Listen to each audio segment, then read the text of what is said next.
오늘 우리에게 주신 하나님의 말씀 사도행전 9장 31절 말씀입니다. 하나님의 말씀을 받들어 봉독할 때 살아계신 하나님의 음성을 들으시기 바랍니다. 그리하여 온 유대와 갈릴리와 사마리아 교회가 평안하여 든든히 서가고 주를 경외함과 성령의 위로로 진행하여 수가 더 많아지니라. 아멘. 할렐루야. 다시 인사드립니다. 오늘 만나 뵙게 돼서 너무 반갑습니다. 오늘 광고 시간에도 인사드렸지만 이 남가주 우리 교회에 우리 온 가족이 와서 함께 섬기고 함께 예배할 수 있게 하신 그 은혜에 너무 감사드리고요. 이곳에 설 수 있게 하신 것에 너무 기쁘고 감사한 마음뿐입니다. 모든 목사님들이 마찬가지겠습니다만 그 목사님들이 가는 목회의 길 그리고 사역의 길은 다 하나님께서 예비하시고 또한 준비하시고 인도하시는 길임을 믿습니다. 저도 마찬가지입니다. 제가 오늘 이렇게 남가주 우리 교회에서 사역을 시작할 수 있는 데에는 모든 것이 하나님의 예비하심과 섭리하심 가운데 진행되어졌음을 믿습니다. 그래서 가장 좋은 시기, 가장 필요한 시기에 만남을 허락하셨고 가장 좋은 분들과 만날 수 있게 하신 것이 하나님의 뜻임을 믿습니다. 그래서 우리 함께 우리 교회, 남가주 우리 교회를 하나님께서 기뻐하시는 교회, 하나님의 마음을 시원하게 하는 그런 교회로 만들어가길 소원합니다. 이 마지막 때에 하나님께서 이 세상을 바꾸고 변화시킬 때 필요한 교회로서 하나님 나라를 세울 때 하나님께서 사용하시는 그 귀한 도구가 되는 우리 남가주 우리 교회가 되길 간절히 기도합니다.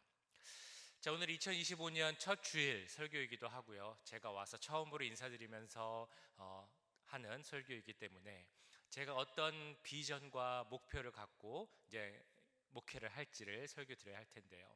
그래서 그런 저의 마음을 올해 2025년 표어로 만들어 보았습니다. 오늘 주보에도 그 표를 보셨습니다만 우리 남가주 우리 교회의 2025년 표어는 성령 안에서 든든히 서가는 교회입니다. 우리 한번 같이 목소리로 한번 따라해 보실까요? 성령 안에서 든든히 서가는 교회. 성령 안에서 든든히 서가는 교회. 남가주 우리 교회가 주 안에서 든든히 서가길 기도합니다. 우리 교회, 우리 남가주 우리 교회가 성령 안에서 더욱 든든히 서갈 수 있는 교회가 되길 간절히 소원합니다.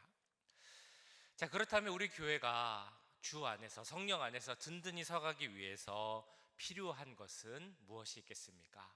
오늘 사도행전 9장 31절 말씀을 통해 함께 살펴보도록 하겠습니다. 우리 같이 한번 읽어보실까요? 사도행전 9장 31절.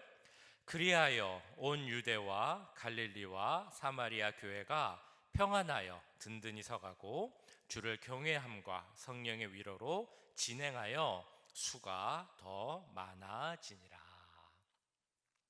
이 말씀은 우리가 보통 초대교회라고 하는 그 사도행전에 나오는 그 교회들의 모습입니다. 그 당시 이제 예수님의 복음, 예수님께서 이 땅에 오시고 우리를 위해 십자가에서 죽으시고 다시 부활하신 그 복음의 소식이 이제 점차 전해져 갔습니다. 그래서 사람들이 처음에는 그 복음을 잘 모르기도 했고 잘 믿지 못하기도 했지만 그 복음의 소식을 점차 받아들이게 되었습니다. 예수님을 그리스도로 영접하는 사람들의 숫자가 늘어나게 되었고 그러다 보니 교회의 수도 늘어나고 부흥하게 되었죠. 이처럼 성도들의 수가 늘어나고 그리스도인이 늘어나서 교회가 많아지게 되었다라는 것을 다루는 사도행전의 내용이 대표적으로 두 군데 나옵니다. 한 군데는 사도행전 2장에 나오고요. 다른 곳은 오늘 보신 사도행전 9장에 나오는 그 내용의 말씀입니다. 사도행전 2장을 보시면 그 2장에서는 오순절 마가의 다락방에서의 성령 강림 사건이 나옵니다. 그 마가의 다락방에 있었던 많은 제자들, 사도들이 성령의 강림을 경험하고 성령 충만을 경험하게 됩니다. 그 중에 한 명이었던 베드로 사도가 성령 충만함을 얻고 나서 사람들 앞에 서서 이렇게 말씀을 하죠. 하나님이 말씀하시기를 말세 내가 내 영을 모든 육체에 부어주리니 너희의 자녀들은 예언할 것이요 너희의 젊은이들은 환상을 보고 너희의 늙은이들은 꿈을 꾸리라.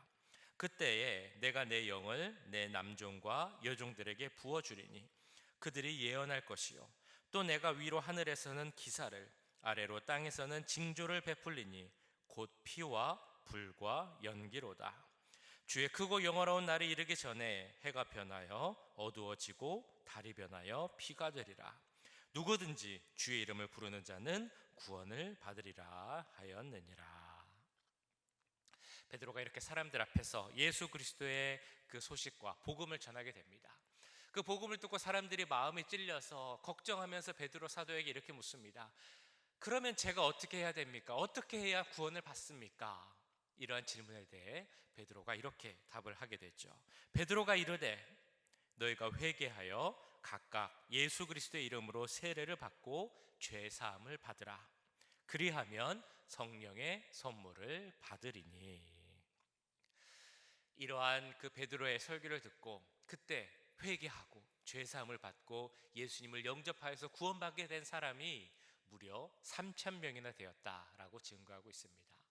이후에도 베드로가 성전 미문에서 설교할 때 그 복음을 받아들인 자가 5,000명이 되었다라는 말씀도 있습니다. 뿐만 아니라 이 시대에는 많은 성령의 그 역사들, 큰 기적들, 이적들이 많이 나타납니다. 이처럼 초대교회 그 처음 시기에는 성령의 강림의 역사가 있었고 성령 충만함이 있었고 그에 따르는 성령의 역사, 큰 기적과 기적과 기사들이 많이 있었습니다. 그와 함께 성도들이 늘고 교회가 부흥하는 역사가 있었습니다. 그런데 오늘 보신 사도행전 9장을 보시면 사도행전 2장과는 조금 내용이 다릅니다. 물론 9장 앞부분에도 놀라운 일이 나타나게 합니다. 우리가 잘 아는 사도 바울이 예수님을 만나고 그 예수님으로 말미암아 변하여 새 사람이 되는 그 회심 사건이 나오는 것이 바로 사도행전 9장 말씀이죠. 그런데 그 외에는 어떤 특별한 성령의 역사나 큰 기적, 이적들이 나타나진 않습니다. 이것이 사도행전 2장과 9장의 가장 큰 차이점입니다. 오히려 이 9장이 나오는 시기에는 교회는 큰 어려움을 겪었습니다. 너무 큰 박해가 있었고 핍박이 있었고 고난과 어려움이 있었다라는 것입니다. 얼마나 박해가 심했는지 그 당시 예루살렘에서 교회를 다녔던 그 예루살렘 교회 성도들은 더 이상 예루살렘에 머물지 못했습니다. 예루살렘을 떠나 피신해야 할 정도로 큰 고난이 있었던 것이 바로 이 시기입니다. 자, 그런데 이 상황을 생각해 보면 참 이상합니다. 교회가 어려웠고 핍박과 어려움, 고난 가운데 있었는데 오히려 이때 교회가 더 든든히 서가고 그 수가 더 많아졌다는 것입니다. 어떻게 그럴 수가 있었을까요? 그 당시 교회 상황과 지금 교회 상황을 생각해 보면 당연히 너무나 많은 차이점이 생각이 됩니다. 시기적으로도 2000년이나 차이가 있고요. 지역적으로도 완전히 다릅니다. 문화적으로도 배경적으로도 사회적으로도 너무나 다른 것이 두 시대의 교회, 지금과 그 당시의 교회의 차이점입니다. 그럼에도 불구하고 우리가 생각을 해보면 또한 비슷한 점이 많다라는 것도 생각이 됩니다. 무엇보다 그때나 지금이나 어떤 성령 충만의 역사, 성령의 어떤 큰 기적들, 이적들이 나타나지 않는 시대다라는 그런 공통점이 있습니다. 뿐만 아니라 신앙생활을 하는 것이 쉽지 않다라는 비슷한 점도 있습니다. 물론 지금은 그때처럼 핍박, 고난 이런 것은 없습니다. 그러나 이 미국에서 신앙생활을 한다는 것, 특별히 이 캘리포니아에서 남가주에서 우리의 신앙을 지키며 살아간다는 것이 얼마나 어려운 일인지는 아마 다 잘 알고 계실 것입니다.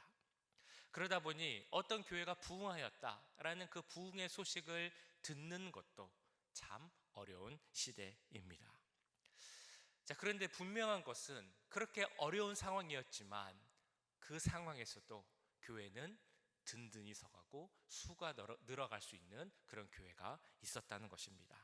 그렇다면 그 시대, 그 어려운 상황 속에서도 든든히 서는 교회, 그리고 부흥하는 교회가 있었다면 지금 우리의 상황에서도 분명히 든든히 서갈 수 있는 교회가 있고 또한 부흥하는 교회가 있게 될 줄 믿습니다. 그렇게 저는 올해 2025년 남가주 우리 교회 표어를 성령 안에서 든든히 서가는 교회라고 정한 것입니다. 이처럼 그 당시의 교회, 유대와 갈릴리와 사마리아의 교회들이 든든히 서갈 수 있었던 이유에 대해서 오늘 말씀은 세 가지를 들어 설명하고 있습니다. 그 세 가지가 무엇이겠습니까? 첫 번째는 평안한 교회라는 것입니다. 두 번째는 주를 경외하였다라고 말씀하고 있습니다. 그리고 세 번째는 성령의 위로가 있었다, 그런 교회였다라고 또한 증거합니다. 이 세 가지가 있는 교회는 주 안에서, 성령 안에서 든든히 서갈 수 있는 교회라는 것입니다. 초대교회, 유대와 갈릴리와 사마리아에 있었던 교회가 부흥할 수 있었고 든든히 서갈 수 있었던 그 첫 번째 원인에 대해 오늘 말씀은 바로 평안함이 있었기 때문이다라고 설명합니다. 자, 그런데 이것도 사실은 조금 생각해 보면 이상하다라는 생각이 듭니다.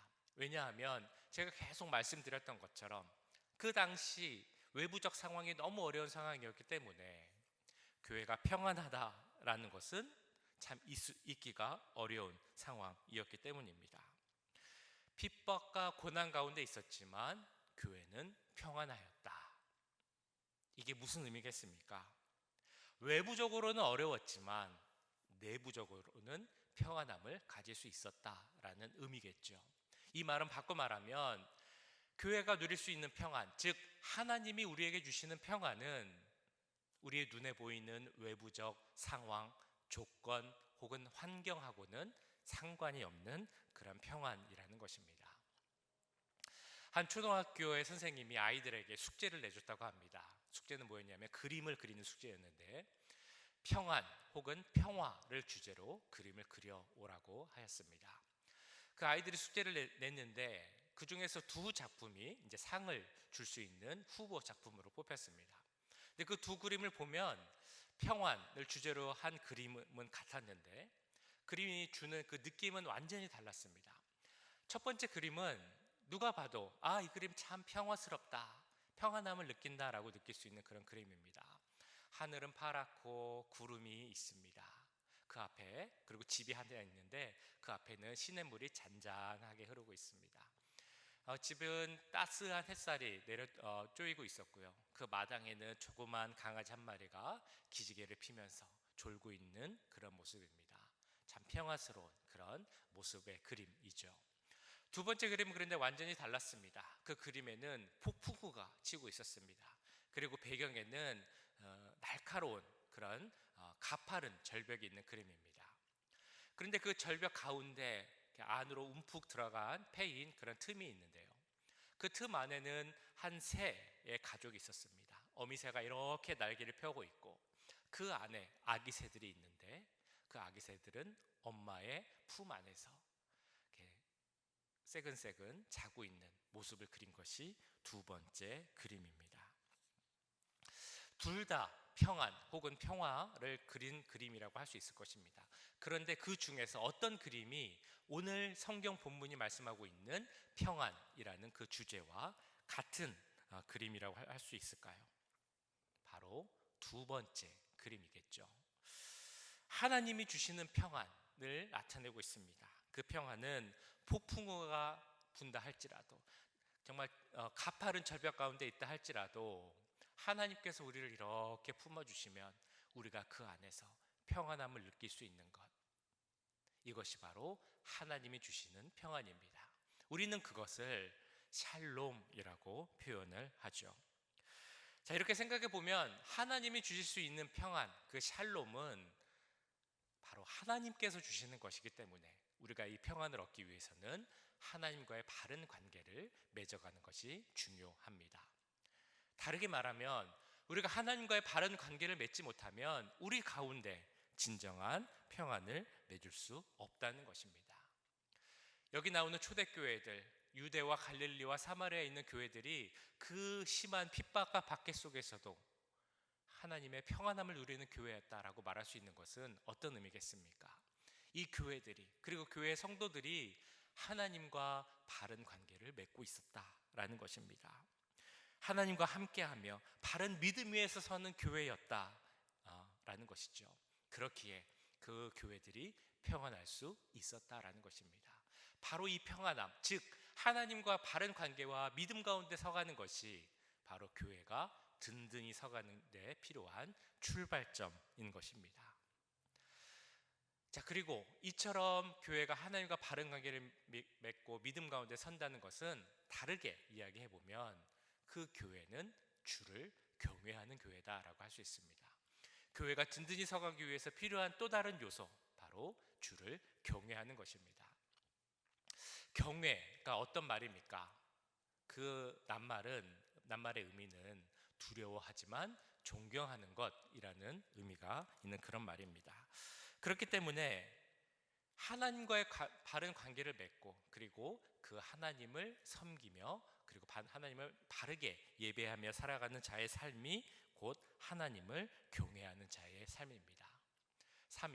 그래서 성경은 우리에게 이렇게 말씀하죠. 하나님을 경외하는 것이 우리가 이 세상의 삶을 살아갈 때 있어서 가장 중요한 제1의 원칙이고, 뿐만 아니라 우리가 살아갈 때 필요한 지혜의 근본이다라고 말씀합니다. 잠언 9장 10절에 이렇게 나옵니다. 여호와를 경외하는 것이 지혜의 근본이요 거룩하신 자를 아는 것이 명철이니라. 아멘. 성령 안에서 든든한 교회가 되기 위해서 필요한 것, 바로 주를 경외함입니다. 하나님을 바르게 믿고 잘 섬기고 바르게 예배하는 것이 필요하다는 것입니다. 그러면 이렇게 하나님을 잘 믿고 잘 섬기고 예배하기 위해서 또 필요한 것이 있다면 어떻게 그것을 할 수 있겠습니까? 그것은 바로 하나님을 잘 알아가는 것, 이것이 너무나 중요한 일입니다. 구약에 보면 많은 선지자들이 있습니다. 그 중에서도 소선지서의 주인공들도 있습니다. 소선지서에 나오는 그 선지자들은 우리가 조금 알기 어려운 분들도 있는데, 그 중에서 한 명, 호세아 선지자는 그래도 비교적 잘 알려져 있습니다. 우리가 호세아 선지자를 잘 아는 이유는 그가 바로 고멜이라는 음란한 여인과 결혼을 했기 때문입니다. 이 호세아 선지자가 고멜이라는 음란한 여인 혹은 창녀와 결혼을 했던 이유는 그가 선지자이면서도 음란한 남자이거나 음란한 삶을 살았기 때문이 아닙니다. 그것은 하나님이 그 호세아에게 그렇게 명령하셨기 때문이죠. 왜냐하면 이 호세아와 음란한 여인의 결혼을 통해, 그리고 그 음란한 여인의 모습을 통해 이스라엘이 어떻게 살아가고 있는지, 하나님을 어떻게 배신하고 잘못 믿고 있는지를 그 이스라엘 백성들이 보고 깨닫기를 원했기 때문입니다. 하나님과 이스라엘의 관계는 언약 관계입니다. 하나님은 이스라엘의 하나님이 되시고 이스라엘은 하나님의 백성이 됩니다. 그래서 구약을 보시면 이러한 관계를 하나님께서는 부부 관계로 비유해서 설명을 하셨습니다. 즉 하나님은 이스라엘의 신랑이 되고 이 이스라엘은 신랑 되신 하나님의 신부가 되는 것입니다. 그러면 신부로서 이스라엘은 신랑인 하나님만 사랑하고 섬겨야 되는데 그들이 그렇지 않았다는 것입니다. 다른 신들을 사랑하고 우상들을 섬기고 숭배했던 것이 이스라엘의 모습이었습니다. 그렇기에 이 음란한 여인 고멜의 모습을 보면서 너희들이 지금 모습이 그렇다라는 것을 깨닫게 원하시는 것이 바로 하나님의 마음이었다는 것입니다. 그래서 호세아 선지자는 너희들이 하나님을 알아야 한다, 하나님의 마음을 알아야 한다라고 하면서 이렇게 외칩니다. 우리가 여호와를 알자, 힘써 여호와를 알자. 또한 이렇게도 말씀하죠. 나는 인애를 원하고 제사를 원하지 아니하며 번제보다 하나님 아는 것을 원하노라. 하나님이 원하시는 것이 무엇이라고 말씀하십니까? 하나님께서 우리에게 가장 원하시는 것은 다른 어떤 것보다 하나님을 알아가는 것, 그것을 원하고 계신다는 것입니다. 교회가 든든히 서가기 위해서 필요한 것, 그것은 바로 하나님을 아는 것을 힘쓰는 일입니다.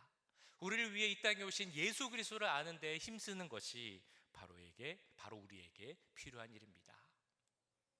그래서 하나님을 알고 하나님을 경외하는 것, 이것이 우리가 교회를 든든히 세워가기 위해 필요한 일인 것입니다.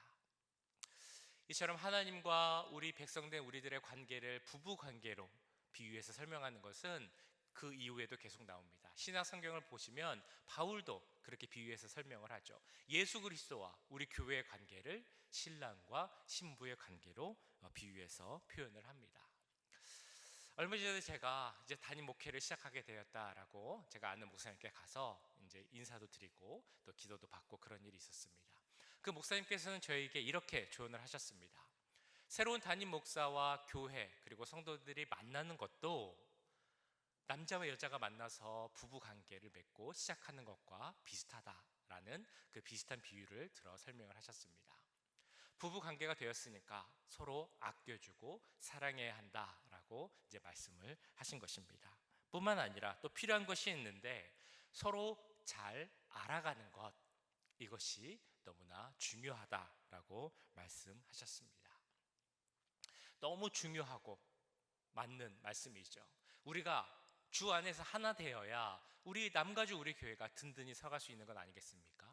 그러기 위해서 우리에게 필요한 것은 우리가 서로 잘 알아가는 것이라 믿습니다. 그래서 제가 광고 시간에도 말씀드렸던 것처럼 이제 이번 주부터 시작하는 것이 바로 알아가는 것에 힘쓰는 일입니다. 그래서 신방을 시작할 것인데요, 우리 장로님들 가정부터 시작해서 모든 성도님들의 신방을 할 것입니다. 집으로 가는 신방을 원칙으로 하되 여러 가지 사정상 어려운 분들도 있으실 거라고 생각이 됩니다. 그런 분들은 교회에서 만나 뵈어도 되고 혹은 카페 같은 데서 만나 뵈어도 좋습니다. 중요한 것은 다 모든 분들이 저와 함께 만나는 것입니다. 그래서 만나게 되면 제가 막 이것저것 많이 여쭤보고 물어볼 것입니다. 미국에는 언제 오셨습니까? 예전에는 무슨 일을 하셨습니까? 지금은 무슨 일을 하십니까? 자녀분들은 어떻게 되십니까? 이름이 어떻게 되고 또 어디 살고 있습니까? 막 이것저것 제가 여쭤볼 것입니다. 그리고 사진도 같이 찍자고 할 것이고, 집에 갔는데 자녀들 사진이 있으면 그 자녀들 사진, 그러니까 액자 같은 데 있는 사진도 제가 다 찍을 겁니다. 그리고 어떤 제가 드리는 질문에 대답을 해주시거나 혹은 어떤 말씀을 해주시면 제가 막 이렇게 받아 적기도 할 것입니다. 막 이것저것 너무 물어보면 이것이 마치 뭘 조사하는 것처럼 보여서 좀 그렇지 않나? 라는 생각이 들기도 합니다. 그럼에도 불구하고 제가 그렇게 하겠다라고 말씀드리는 이유는 그렇게 해야 우리가 조금씩 더 알아갈 수 있기 때문입니다. 또 그렇게 해야 제가 그 모든 내용들을 저의 기도 노트에 적고 그것을 보면서 매일 기도할 수 있기 때문입니다. 그때 우리가 외적으로도 더 가까워지고 내적으로도 영적으로도 더 단단해진 관계로, 하나 되는 관계로 될 줄 믿습니다. 그리고 그것이 우리 교회가 든든히 서가는 데 가장 필요한 그리고 든든한 기초가 될 줄 믿습니다. 그리고 또한 만나 뵐 때 저는 이 중요한 질문 한 가지를 꼭 드릴 것입니다. 그것은 무엇이냐면 바로 장로님께서는, 집사님께서는, 권사님께서는 구원의 확신이 있으십니까? 라는 질문을 드릴 것입니다.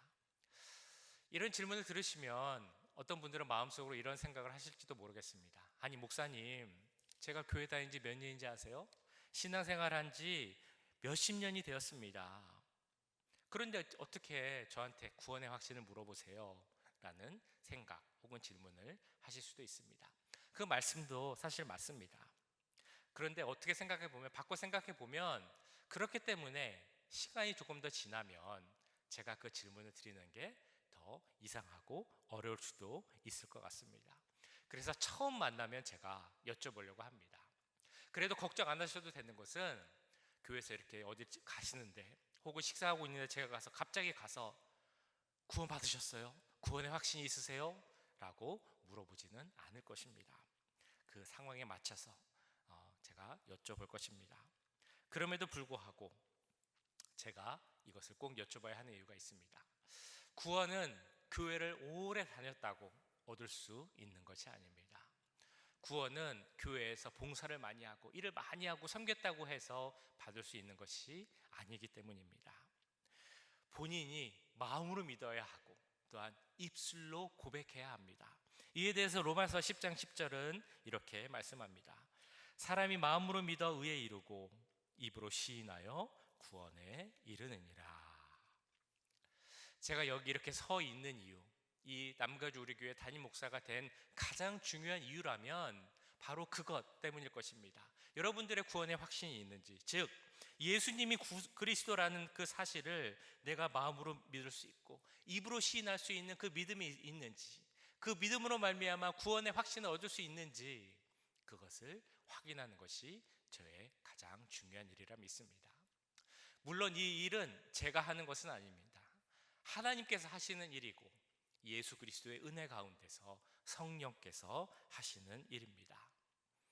그러나 그것을 확인하고 또한 그것을 옆에서 돕는 일이 저의 가장 중요한 사역이기 때문에 저는 그것을 여쭤보고 확인할 것입니다.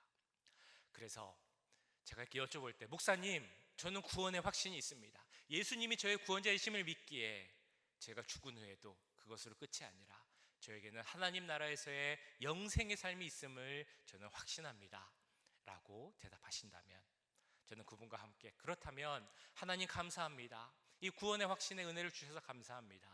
그러면 우리가 앞으로 믿는 자로서, 구원받은 자로서 어떻게 살아야 하겠습니까? 라는 고민과 기도를 함께 드릴 것입니다. 혹시라도 제가 아직은 잘 모르겠습니다 라고 하는 분이 계시다면 그분들도 마음으로 믿고 입으로 시인할 수 있도록 제가 그분을 위해 계속 기도할 것입니다. 우리가 많이 다녀본 여행지 중에 세코이아라는 국립공원이 있습니다. 그 두껍고 높은 나무가 있는 곳 아마 다 아실 것입니다. 제너럴 쇼먼이라는 유명한 큰 나무도 있지만 그 나무 아니라 할지라도 정말 크고 높은 나무들이 많이 있는 그런 곳입니다. 얼마나 그 나무 둘레가 큰지 어른이 여러 명이 손을 잡고 서야만 그 둘레를 둘러쌀 수 있는 정도의 큰 나무들입니다. 식물학자들이 연구를 했다고 합니다. 어떻게 이렇게 큰 나무들이 있을 수 있는지, 그렇게 많이 있을 수 있는지 연구를 해봤더니 그 이유는 두 가지가 있다고 합니다. 하나는 그 나무의 높이보다, 그게 너무나 크지만 그것보다 훨씬 깊은 3배, 4배 이상 깊은 뿌리가 땅 깊이 뿌리 내려져 있을 때 그 나무들이 그렇게 자랄 수 있다는 것입니다. 뿐만 아니라 그 깊은 뿌리들이 서로 얽매여서 연결되어 있을 때 그 많은 나무들이 흔들리지 않고 계속 자랄 수 있었다고 합니다. 그렇기 때문에 이 나무들은 외부적 어떤 어려움이 있다 할지라도, 폭풍이 불고 바람이 불고 비가 오는 등의 어떤 일이 있다 할지라도 쓰러지지 않고 버티고 자랄 수 있었던 것입니다. 우리도 마찬가지입니다. 우리가 든든하게 서기 위해서, 우리 교회가 더욱 든든히 서기 위해서 필요한 것, 바로 예수 그리스도에게 깊이 뿌리 내리고 있는 것입니다.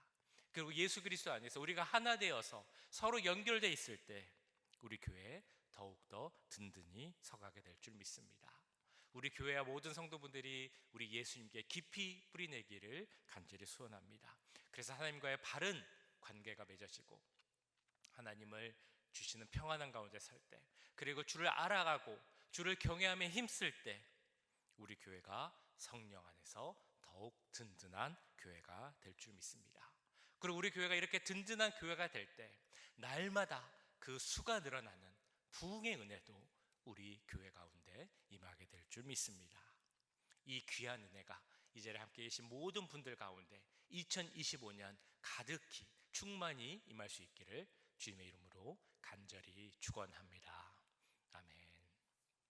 기도하시겠습니다. 사랑의 주님, 올해 2025년 남가주 우리 교회 첫 주일 예배 은혜 가운데 드리게 하심을 감사드립니다. 하나님, 우리 교회가 성령 안에서 든든히 서가는 교회가 되길 기도합니다. 그러기 위해서 주 안에서 주님이 주시는 평안함이 넘치는 교회가 되게 하여 주옵소서. 하나님과의 바른 관계를 갖는 교회가 되게 하시고 하나님을 아는 데 힘쓰는 교회가 되게 하시고 그를 통해 주를 경외하는 교회가 되게 하여 주시옵소서.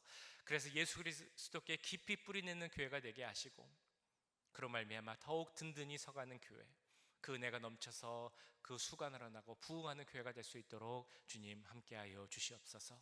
이 자리에 함께한 모든 성도들에게도 같은 은혜가 임하길 기도합니다. 그 마음이, 우리의 삶이 예수 그리스도께 깊이 뿌리내린 삶이 되게 하시고 주를 경외함과 주를 알아가는 데 힘쓰는 우리 모두의 삶이 될 수 있도록 함께하여 주시옵소서. 이 모든 말씀 우리를 구원하신 예수 그리스도의 이름으로 기도하옵나이다.